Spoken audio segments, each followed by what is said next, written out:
पांडे और आप देख रहे हैं पंचायत। आज जो है हम लोग अंबेडकर जयंती के अवसर पे एक रैली में आए हुए हैं। यहाँ पे हमारे पास एक खांटी नेता हैं, अंबेडकर वादी विचारक हैं उदय भान जी। इनसे हम समझेंगे कि इस जयंती का महत्व क्या है। तो सर, आपका स्वागत है हमारे चैनल पे। बहुत बहुत धन्यवाद। सबसे पहला सवाल सर मेरा ये है कि आज अगर हम देखें राजनीतिक गलियारे में अगर हम बात करें तो कहीं ना कहीं हमको देखने को ये मिलता है कि जितने क्या कुछ नेता ऐसे हैं जो अंबेडकर के नाम का खाली दुरुपयोग कर रहे हैं। इसको आप कैसे देखते हैं? नहीं, देखें, बाबा साहब डॉक्टर भीमराव अंबेडकर समाज के आइकान हैं और देश के बहुत बड़े मसीहा हैं। इन्होंने संविधान का निर्माण किया है और देश को बहुत बड़ी चीज़ दिया है जिससे पूरा देश संचालित हो रहा है। आज जब बाबा साहब डॉक्टर भीमराव अंबेडकर का प्रभुत्व इतना पूरे दुनिया में फैला हुआ है तो निश्चित रूप से उनके नाम पर हजारों संगठन बनेंगे और उनके नाम पर हजारों संगठन बनाकर समाज को आगे ले जाने का काम करेंगे। उन्हीं में कुछ ऐसे भी लोग हैं जो संगठन को भुनाएंगे, नाम को उनको भुनाते भी हैं। लेकिन मेन चीज़ क्या है कि समाज को उनको अवेयर करना है, उनको जागरूक करना है। वो जो पुरातन पद्धति से उनका शोषण होता रहा है, उनके साथ अन्याय अत्याचार होता रहा है, उनके साथ तमाम शोषण हो रहा है, उसके खिलाफ उनको खड़ा करना है। सारे सामाजिक संगठनों का, सारे सामाजिक कार्यकर्ताओं का उद्देश्य होता है कि समाज में जो डिप्रेस क्लास है, जो समाज में सबसे कमजोर वर्ग है, जो तमाम मानवीय अधिकार से वंचित है, जिन्हें ठीक से पढ़ने का मौका नहीं मिला, जिन्हें ठीक से जीवन जीने का अवसर नहीं मिला, जिन्हें समाज में सम्मानित जिंदगी जीने का अवसर नहीं मिला, तो ऐसे लोगों को अवेयर करके, जागरूक करके उन्हें राष्ट्र की मुख्यधारा से जोड़ने का काम ये सामाजिक संगठन करने का काम करते हैं। भारत का जो एक सामाजिक जो संरचना है जो भारत की, उसमें हम देखते हैं कि बड़ी विविधताएं हैं, बड़ी डाइवर्सिटी है। ऐसे में अंबेडकर ने जो भारत के संपूर्ण जातियों को एक समरसता में बांधने का कार्य किया है, आपको क्या लगता है कि वो कितने सफल हो पाए हैं? यही तो खासियत है बाबा साहब डॉक्टर भीमराव अंबेडकर की। बाबा साहब डॉक्टर भीमराव अंबेडकर पूरे दुनिया में इसी नाते पूजनीय हैं क्योंकि उन्होंने जो संविधान लिखा उसमें सभी समाज, सभी जाति, सभी धर्म के मजहब के लोगों को समान अवसर देने का काम किया। और उन्होंने जो अपने संविधान में जो तमाम मौलिक अधिकार देने का काम किया उसमें सबसे पहले समानता की बात कही। और समानता इसी नाते कही थी, उन्होंने इक्वलिटी की बात इस नाते कही थी कि पूरे भारतवर्ष में जो तमाम जाति, धर्म, संप्रदाय में बटा हुआ समाज है, तमाम छोटे छोटे वर्गों में बटा हुआ समाज है, ये तमाम विविधताओं का देश भारत है, तो सबको सजोने का काम, एक बढ़िया माला हार बनाने का काम बाबा साहब ने किया है भारतीय संविधान की बदौलत। और उसमें सबको समान अवसर देकर, समानता देकर के उन्होंने सबको सम्मान देने का काम किया है। वर्तमान में अगर हम बात करें महिला शिक्षा की या महिला अधिकारों की, तो आपको क्या लगता है कि जो वर्तमान सरकार है वो बाबा साहब अम्बेडकर के जो पदचिन्ह थे, कितना उन पे चल पाई है और कितनी सफल हो पाई है?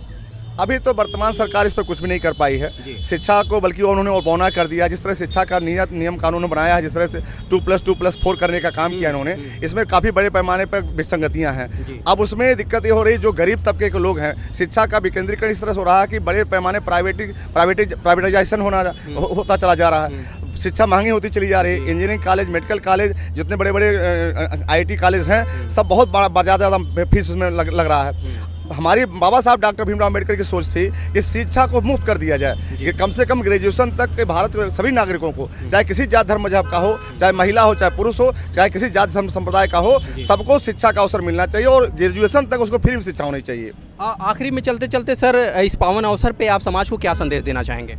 इस पावन अवसर पर बाबा साहब डॉक्टर भीमराव अंबेडकर के 131वीं जयंती के शुभ अवसर पर हम पूरे देशवासियों को बधाई देते हैं और उनसे निवेदन करते हैं कि आप बाबा साहब डॉक्टर भीमराव अंबेडकर के बताए हुए मार्गों पर चल करके, और जो यहाँ का दबा कुचला समाज है, जो समाज जातियों में बटा हुआ समाज है, जो 6743 जातियों में विभक्त हुआ समाज है, इसको सबको एक हो करके और राष्ट्र की मुख्यधारा में शामिल होना चाहिए। और बाबा साहब डॉक्टर भीमराव अंबेडकर ने जो सबसे बड़ी मिशन मंत्र देने का काम किया था, शिक्षित बनो, संगठित रहो, संघर्ष करो, तो शिक्षित होकर के ही देश की तरक्की कर सकते हैं, समाज की तरक्की कर सकते हैं और पूरे समाज का भला हो सकता है। जी सर, हमारे चैनल को सर समय देने के लिए धन्यवाद। Thank you. इस कड़ी में हमारे साथ विष्णु सक्सेना जी हैं। आपसे भी हम जानेंगे कि आज देखिए कितना सुखद संयोग है कि अम्बेडकर जयंती भी है और आर्यभट्ट का भी जन्मदिन आज मनाया जाता है। इसके अलावा एक पर्व बड़ा ही अच्छा मनाया जाता है, वैशाखी, जब फसलें पक जाती हैं और जो गेहूं की बालियां हैं वो पक के जो आपस में लड़ती हैं, खनकती हैं। तो कितना सुखद संयोग है आज के दिन, और आज हम लोग यहाँ पे उपस्थित हुए हैं। तो सर, समाज को क्या संदेश देना चाहेंगे कि समाज हमारा जो है वो बाबा साहब के किन पद चिन्हों पर चले और कैसे समरसता बने? सबसे पहले आपको मैं वेलकम करना चाहता हूँ 14 अप्रैल के अवसर पे।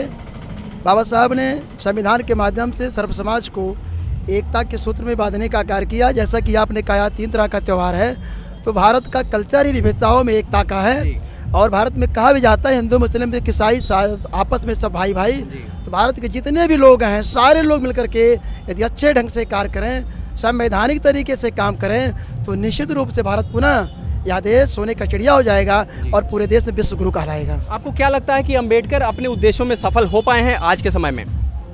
बाबा साहब संविधान सौंपते हुए बाबा साहब ने कहा था कि अगर किसी देश का संविधान कितना भी अच्छा क्यों ना हो, उसको लागू करने वाले अगर उस देश के लोगों की नीयत में खोट है तो संविधान नहीं सही है।